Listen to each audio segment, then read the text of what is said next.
your name?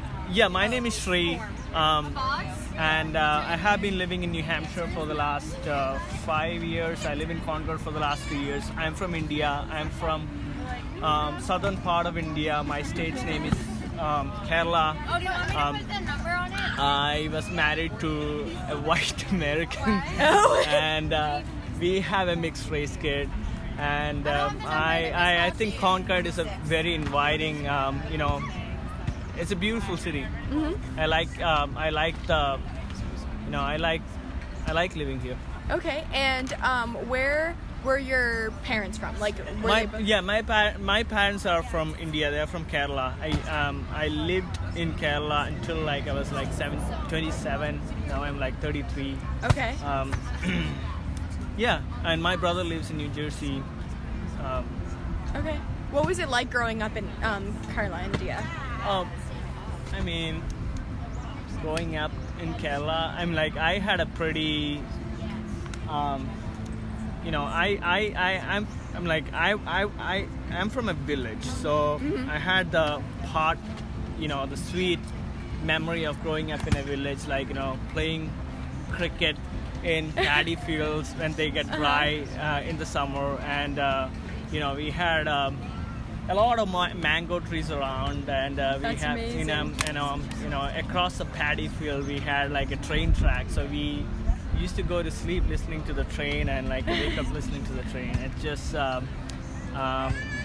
and I went to school in one of the big cities in India, Bangalore, but most of my childhood was was growing up in more like a village setup. That is what enriched my childhood, I guess.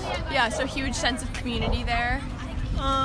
Yeah, I mean so it's just it's so integrated that when you don't really, yeah, it's a lot of family and a lot of friends. The village is more like your extended family. Yeah. So yeah, that is what I'm coming from. Yeah, that's amazing. That's such a cool story. I have similar family that's grown up Yeah. in a situation like that. So, what brought you specifically here to Concord, New Hampshire? Oh, that's a good question. So I came here. My wife works at Plymouth State, and I have a degree in marketing, and I was looking for jobs. And in Plymouth, I was not getting really anything because New Hampshire. If you want to find a marketing job in New Hampshire, you have to probably go to the south. Mm-hmm. So Manchester or Nashua. So I started living in Concord, looking for jobs in Manchester, Nashua, and Boston, and ended up finding something in Merrimack. I work for this company called PC Connection, and I'm in their Microsoft team. I'm a communications coordinator. So I write about computers and softwares and all that stuff. Yeah. Okay, yeah, I've seen a couple people walking around with the PC connections, like sweatshirts and stuff like that. Yeah. And okay, so you have children. You just I have one child. I have a daughter. Her name is Pema. How old is she? She's 5. Okay. And what is your goal as a parent towards her? I mean, I haven't really thought about all that stuff, but I think as a parent, I don't know. It's a great question, but these are the things it just. As a parent, you don't really think about goals. It's kind of more integrated to you.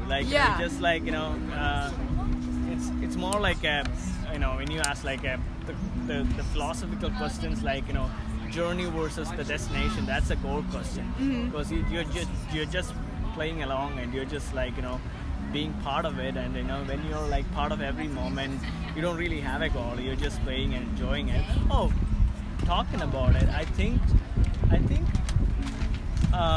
maybe the goal is to kind of learn life again together with her. That's what I have been doing. That's an amazing goal. Yeah. But it's not really a goal. It's kind of happening to you. Yeah. And I have been looking at the world through her eyes. And that's really nice. Yeah, learning how to be a parent. It's not really something. I mean, it's not learning how to be a parent, but learning how to see the world through her eyes and be with her.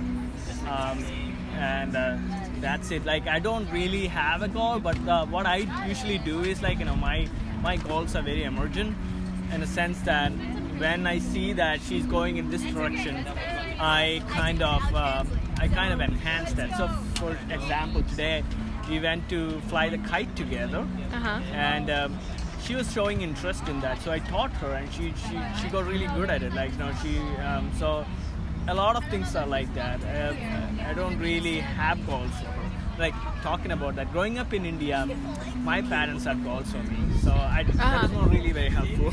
Yeah, because I better should have had my own goals, and like they had supported me a little bit. But it's very different growing up in 90s in India, when like in India is going through this transition of like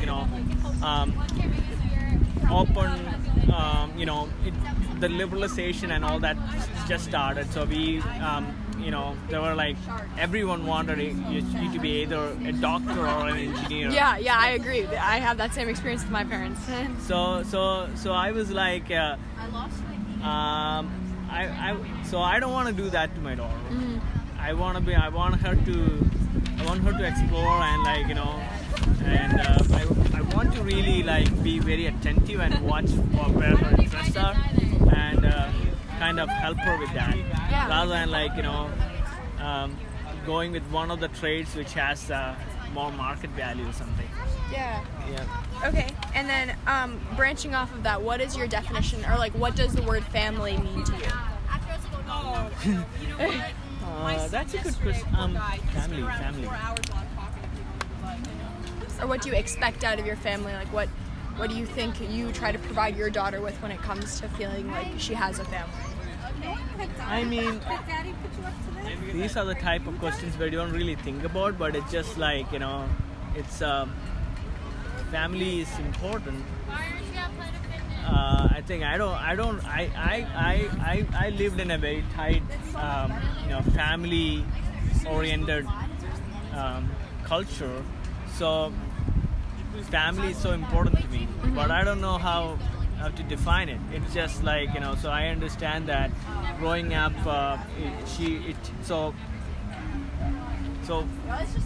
so for example, like I want to make sure that she get a lot of my time. So I chose a job which actually allows me to be more flexible with my family time. So I don't stay up at work or anything. I leave. I go to work in time, and I come back early sometimes. So like being present almost. I mean, spending a lot of time with her, like giving her a lot of my time, and that's kind of like.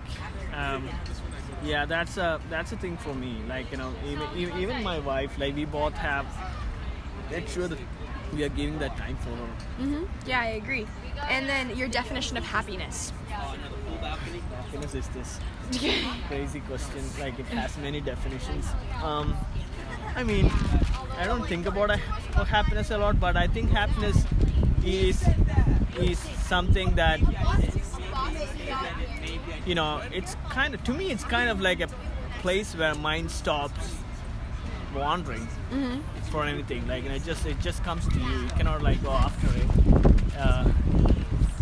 It's in a sense it's contentment, but also in a sense it's meaning. It's kind of in between meaning and contentment.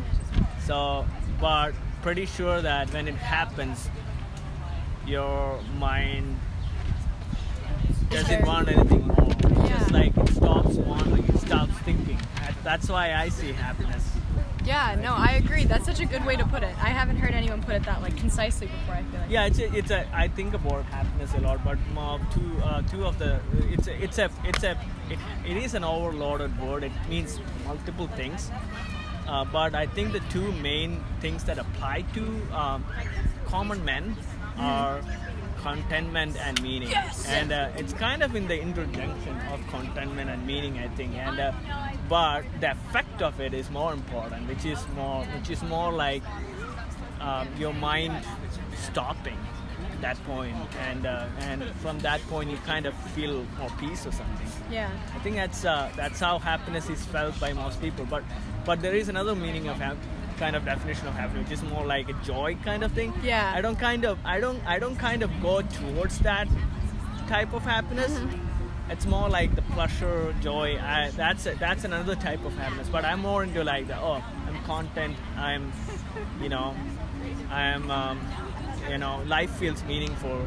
That's the type of happiness I look forward to. And you find it like in a place like Concord. Yeah. I mean, that's amazing that you find it here.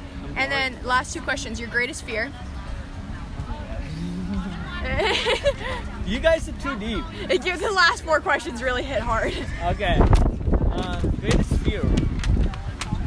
I think since you have turned me into this philosophical direction, and I read that kind of stuff a lot. I think the greatest fear for everyone as a human is not to be wanted. Yeah. There is nothing more, fearful than that. As a child, if your family or your mom and dad want you, it's dreadful, and you kind of carry that baggage for the rest of your life. As an adult, if your partner don't want you, it's really hard. Yeah. I think that's the greatest fear. Like, I would say that that's a general greatest fear that as humans we have. Yeah, I agree. No. And then your greatest hope. Last question. Greatest hope. I mean, the greatest hope is I don't know. It's personal. I think to me hope is so